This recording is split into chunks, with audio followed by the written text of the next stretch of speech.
Hi everyone. Today I want to talk about a topic that affects many families today and is artificial food dyes and children's behavioral issues. I want to ask you a question. Have you ever noticed how brightly colored candies, cereals, and some drinks are? Those foods are consumed by children every day. And they are designed this way. They are designed to be marketed to children. They're designed to be addictive, and they're found in the supermarkets with cartoon characters on them that catch children's eye. These foods, which are usually cookies, candies, cereals, ice creams, gums, drinks, and more, they're all mostly ultra processed foods, which are found with many different additives, synthetic additives in them, such as emulsifiers, sweeteners, preservatives, and other additives. But this research is specifically done on artificial food dyes.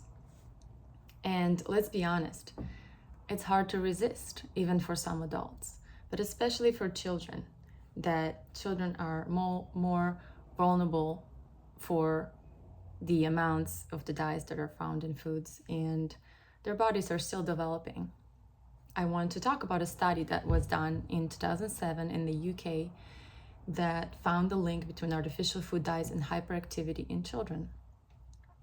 These study prompted some changes in regulation of artificial food dyes.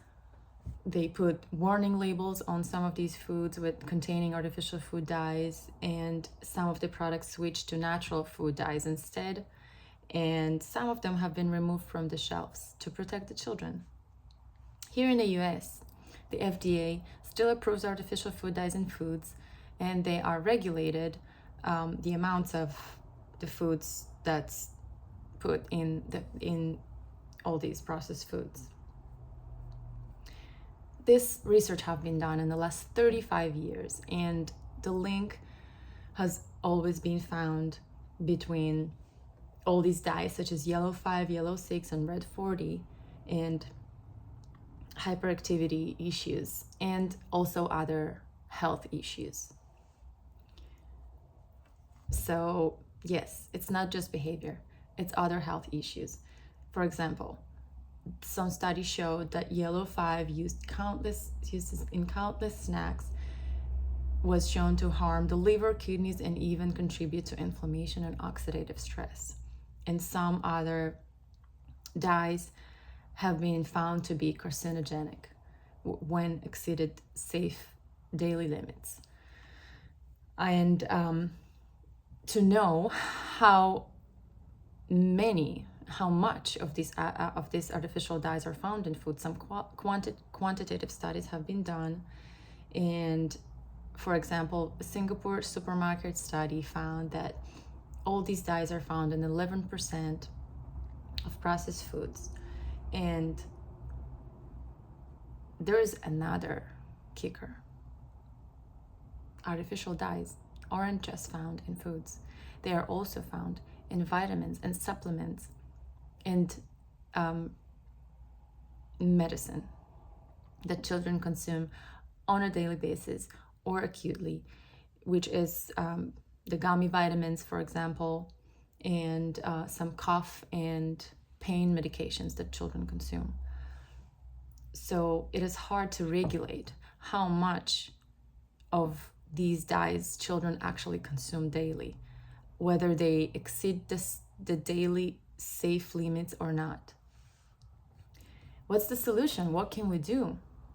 Some things are happening in California. The governor, Gavin Newsom, recently banned all the 6 dyes from children's school lunches, from all the school meals, which is exciting. And I think it's a good first step.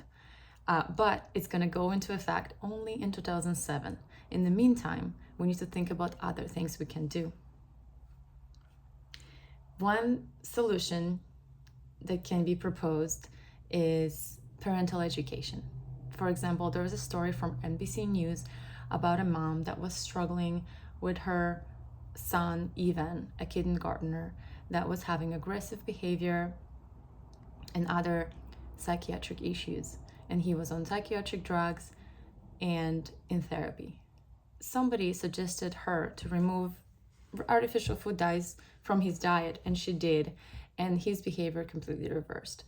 He started having friends at school. He came off of all of his medications, and he didn't need any therapy anymore. And I think this is one story that can really influence other parents to think about excluding artificial food dyes from their children's diet. Another solution that could be implemented is nutritional education at schools, such as gardening and cooking and some hands-on activities that can make the children more interested in real and natural foods and less artificial foods. And some schools are already implementing these solutions. And for example, a program in Texas showed that kids who participated in gardening and cooking activities ate more vegetables and less sugar. And another program that included low-income families included pediatric cooking classes. These cooking classes promoted education not only for the children but also for the whole family, and while keeping it in a low cost. So banning food dyes, it's a big solution that's most likely going to take a long time, and it's going to involve many policymakers. In the meantime, we can educate ourselves and the children and the parents to start making the change.